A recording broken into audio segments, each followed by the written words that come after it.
connaissent depuis l'enfance, ce qui surprend tout le monde. Et d'ailleurs, on apprend de la bouche de Luffy qu'Uta est en fait la fille de Shanks le Roux, ce qui effraie la foule de spectateurs. Soudain, les brigands débarquent sur scène, et la scène est infestée de malfrats, et deux autres s'ajoutent, Brûlé et son frère de l'équipage de Big Mom. Eux aussi sont là pour enlever la jeune Uta. Une bagarre éclate alors et c'est la pagaille sur scène. Et Uta entre en jeu et se met à chanter.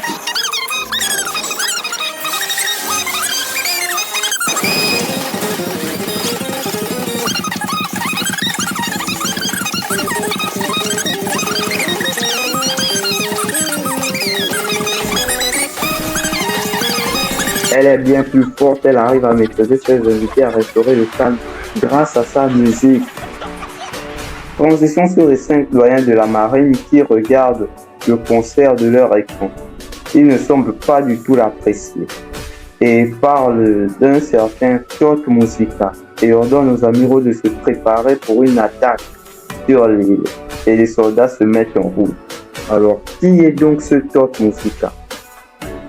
Du côté de Big Mom, Katakuri se porte volontaire pour s'y rendre et sauver sa sœur. Revenons sur l'île, nous retrouvons l'enfance d'Uta et Luffy. Depuis petit déjà, ils passaient leur temps à se chamailler et à régler leurs conflits avec des concours de bouffe jusqu'au départ de Shanks avec Uta sur cette île. Mais Luffy refuse. Curieuse de cette réponse, Uta décide de s'en prendre à l'équipage. En chantant, elle arrive à emprisonner tous les membres de l'équipage sauf Luffy qui parvient à s'échapper. Plus loin, Luffy croise Trafalgar Law qui est aussi sur l'île, mais Uta les a repérés et les poursuit avec sa musique. Oui, elle poursuit avec cachette. Cet homme, c'est Gordon, le tuteur d'Uta. Il la garde depuis que Shanks l'a abandonné. Il leur raconte ce qui s'est passé sur l'île dans le passé ainsi que la naissance de moi-même cet enfant. Tu l'as dit? Mais tous les deux nous nous sommes retrouvés seuls au monde. J'imagine que l'équipage devait beaucoup lui manquer. Devant moi, elle gardait la tête haute, mais dès qu'elle se retrouvait seule... L'équipage se rend alors à la bibliothèque de l'île afin de trouver un moyen d'arrêter Uta, ce qui s'annonce très difficile. Sur la scène, entre-temps, un dragon céleste fait son entrée et demande à ce qu'Uta chante pour lui. Mais Uta le trouve bien que chacun a ses priorités à l'extérieur. Avec l'arrivée de Kobe que tout le monde applaudit et leur demande de quitter immédiatement le concert. Cependant, Uta n'est pas d'accord et transforme tout le monde en joueur. Oh, elle a pété le plomb. L'équipage a enfin réussi à sortir de la bibliothèque et Robin parle de Tot Musica. Enfin, on aura quelque chose sur ce Tot Musica. Tot va le détruire, ils doivent attaquer simultanément des deux côtés. Oh, quelle tâche! Luffy ne perdit pas le temps et alla directement voir Uta. Le combat ne fut pas long car Luffy ne voulut pas du tout faire de mal à son ami. Mais elle est bien déterminée.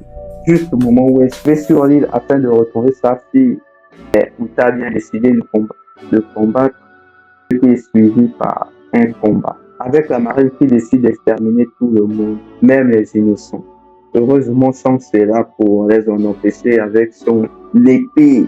C'en est trop pour Uta qui se remet à chanter. Et cette fois-ci, elle ne rigole plus car elle réveille le démon Tot Musica qui se met à tout détruire. Rien ne va plus.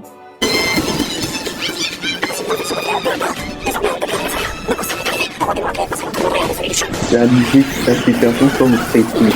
L'ultime combat commence et est diffusé dans le monde entier.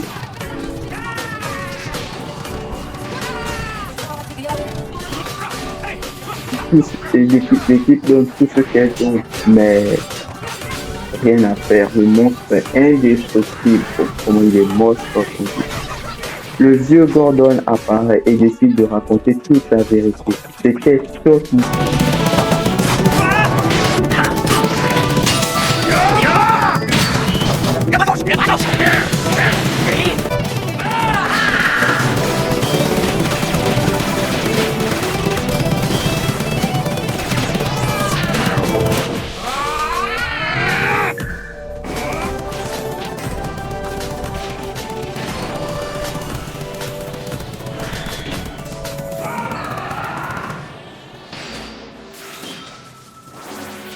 de grâce.